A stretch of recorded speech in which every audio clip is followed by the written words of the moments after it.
I should have known better than to think wine was the only thing that could open me up. I've judged vintages from before he was born, travelled across continents with nothing but a black dress and a refined palate. I've poured, swirled, and spit out men like over-oaked Chardonnay. I didn't come to Napa to feel anything.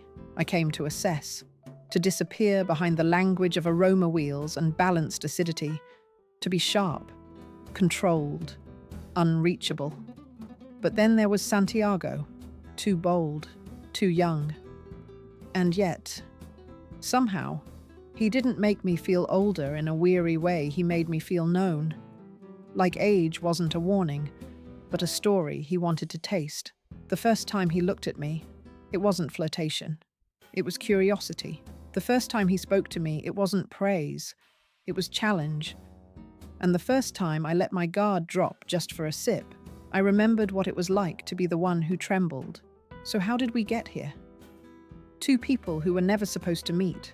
One glass, one bite. One slow, unfinished kiss. And now I can't stop tasting him in the quiet. The day I met him started like any other tasting weekend until I heard his name echo across the hall. I've always believed that wine events are like operas, everyone dressed for a role, everyone pretending not to perform. Napa is no exception.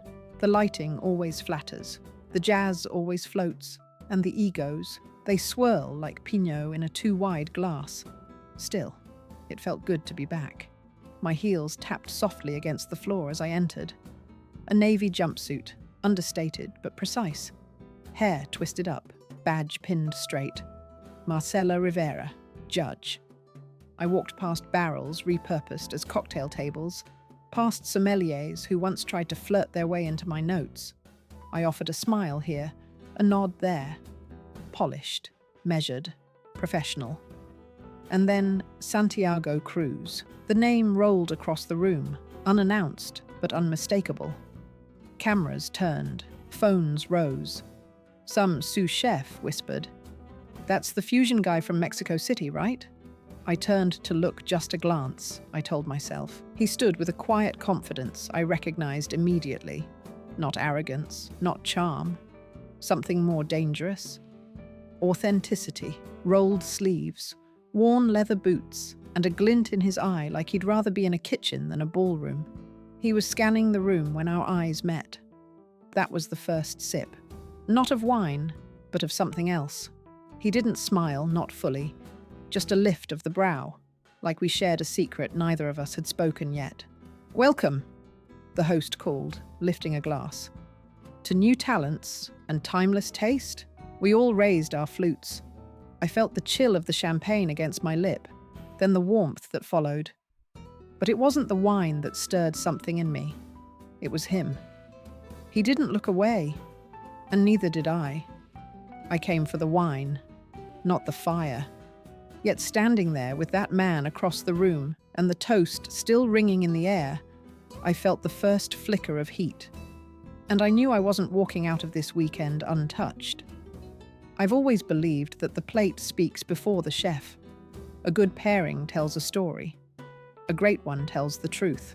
The demonstration room filled with the aroma of citrus, smoke, and bold ambition. Judges sat in a half circle. I took my usual position center, pen poised, eyes steady. I'd seen overconfident chefs implode under less. Then they called his name. Santiago Cruz, entry 47. He walked onto the stage like it wasn't a stage. Just another kitchen. No nerves, no performance, just presence. He set down his dish, hands deliberate, movements sure. A flicker of heat rose under my collar, and I reminded myself to breathe like a professional. When the plate arrived, I blinked. Tamarind glazed duck over spiced plantain puree, pickled hibiscus, chili threads, audacious, unapologetic. And the wine pairing? A young Syrah complex, a little unruly, like someone showing off on the first date. I took a bite. Heat. Acid. Smoke. It danced, then demanded. He watched me. I wrote one word. Aggressive. He raised a brow from across the room, like he knew. And then, the unthinkable, he spoke. Wine is like desire. he said, loud enough for the room to hear, but his eyes locked on mine. You don't analyze it. You let it take you. A few people chuckled. I didn't. I met his gaze, steady. And desire without discipline? I said, letting the pause bloom between us. That's just a mess on the palate. A ripple of laughter moved through the room. He smiled, not bruised, not bruising. Just interested. That's when I knew. He wasn't here to win. He was here to learn me. And suddenly, I wasn't sure which of us was being judged. Because beneath the spice and showmanship, there was something I couldn't quite pair with logic. He was bold. Too bold. But part of me wanted another taste. I slipped away between sessions. I always do. There's only so much performance a person can take, especially when your job is to look like you're not performing at all. The cellar was cool, quiet, my kind of sacred. Rows of dusty bottles, stone walls, and a silence that let me breathe without an audience. I wasn't looking for anyone. Just a rare vintage I'd overheard was buried somewhere back here. Something old, patient, and nearly forgotten. I related. Then I heard footsteps. Slow, confident. I turned. And there he was, Santiago Cruz. Of course. He didn't speak right away. Just looked around, like the cellar had earned his respect. Then, so this is where the real judges hide, he said. I didn't smile, but I didn't send him away either. That was the first surprise. He glanced at the bottle in my hand. Nice choice, he said. But tell me, what do you drink when no one's watching? That stopped me, because no one asks that. They ask what I recommend, what I serve, what I believe pairs best with trout, not what I want. I stared at the label, then at him. No one had asked me that in years. Not what I serve, but what I want. I pulled the cork and poured us both a taste. He raised his glass. To secrets, he said. We sipped. The wine was warm, soft, aged just right. The kind that fills your mouth slowly, like a memory returning. Then he leaned in, just enough. You're intoxicating, Marcella. Not just your taste. Your silence, too. I didn't blink. Didn't retreat. Careful, I said, swirling the glass between us. I've been known to leave men dizzy. He didn't move away, and neither did I. There was something dangerous about stillness, something magnetic. One more step, and it wouldn't have been about wine anymore. So I let the silence hold us both like the stem of a glass, delicate, but firm. That moment didn't need to go further. It just needed to be held, and we held it. Then he nodded once, quietly, and left without another word. I stayed. Let the silence breathe around me, like air newly poured into a decanted truth. Later, I slipped outside. The light had changed, softer now, stretched gold across the vines. I didn't go looking for him, but somehow, I knew he'd be there. The sun was folding itself into the vineyard's gold, spilling across rows of green like someone had uncorked the sky. I came out to breathe, just a moment alone after too many smiles, too many, "What did you think of my pairing?" questions. And then I heard it, the pop of a cork. Low, casual. He was already sitting there on the balcony bench, a bottle in one hand, 2 glasses balanced between his knees. "I was hoping you'd show up," Santiago said, handing me one. I took it. No comment, just the glass. We sipped. Silence first. Then laughter light, unforced, spilling like the rosé in my hand.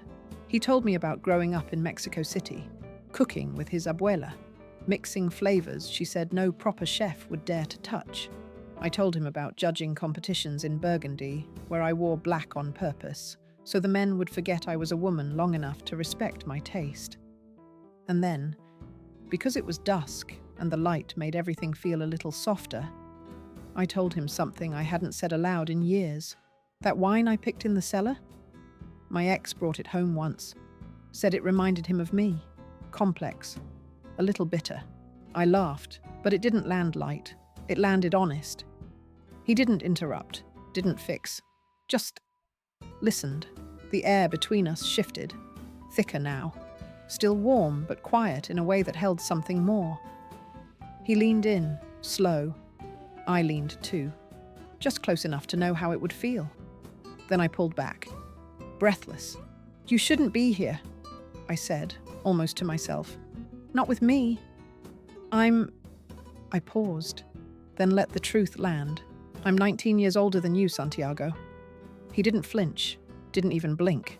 "Then maybe I like women who age better than wine," he said. I laughed, quiet, caught off guard. That kind of answer shouldn't have worked, but it did. "I haven't felt this tempted in years," I whispered. He smiled gently, not disappointed. "Then let me tempt you more slowly." We sat like that. The moment stretched between us, full but unfinished. And somehow it meant more than a kiss ever could. Final night. The judge's table gleamed. Polished stemware, linen napkins folded like origami, every detail a performance. And yet, all I could think about was the conversation we didn't finish on that balcony. I hadn't seen him all day. No accidental run-ins, no lingering glances. Just a name on the roster. Entry 71. Santiago Cruz. When they called him up, the room hushed. The kind of hush that says people expect to be surprised. He walked in carrying a single plate. No theatrics. Just quiet confidence and something folded beneath it like reverence. He placed the dish in front of us. Then he looked straight at me. Not smiling. Just present. "This is for the one judge," he said, who reminded me that fire without structure is just smoke. The plate. Roasted duck over a mole negro with hints of cherry and cinnamon. Delicate fried sage. And the wine? I blinked. It was the same vintage I'd pulled from the cellar 2 nights ago. The one I'd shared with him when I let my guard down. The one no one had asked me about in years. He cooked like he knew my scars, and poured like he wasn't afraid of them. I tasted it. The duck was rich, layered, unapologetic. The wine, flawless. Around me, the other judges murmured approval. Some nodded, one clapped softly. I didn't say a word, but Santiago didn't look at them. He was still watching me, and I let him. I didn't smile, but I didn't need to, because in that moment, with his food in my mouth and my memories stitched into every bite, he wasn't asking for praise. He was offering understanding. And I received it. Silently. Because some dishes aren't made to impress. They're made to say, "I see you." And for the first time in years, I felt seen. The guests had vanished hours ago. The laughter, the applause, the polite handshakes all faded into echoes. Only a few stray wine glasses and soft jazz humming from forgotten speakers remained. I stayed behind, out of habit. Or maybe hope. I poured myself one last glass from an open bottle left on the judge's table. It wasn't exceptional, but it was honest, unfiltered, a little wild. I respected that. The door creaked. I didn't need to turn around to know. Santiago. He walked in slowly. No apron, no armor. Just him. Soft shirt, sleeves pushed up, curls slightly messy. His eyes didn't search the room. They went straight to me. He stopped at the edge of the table. "I figured you'd be here," he said.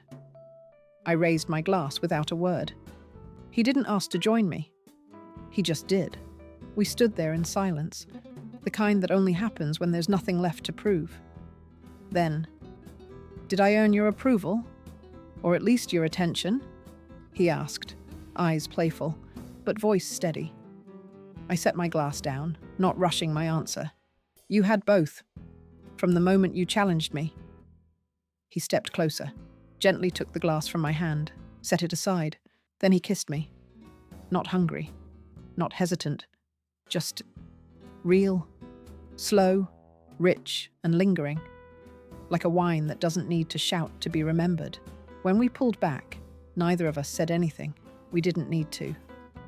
We just stood there, letting the moment age around us, like something worth keeping. I've always believed the best wines were the ones aged with care, but some of the most unforgettable ones are the ones that surprise you. And just like that, we toasted to something neither of us expected. Not a victory, not even a beginning, just presence.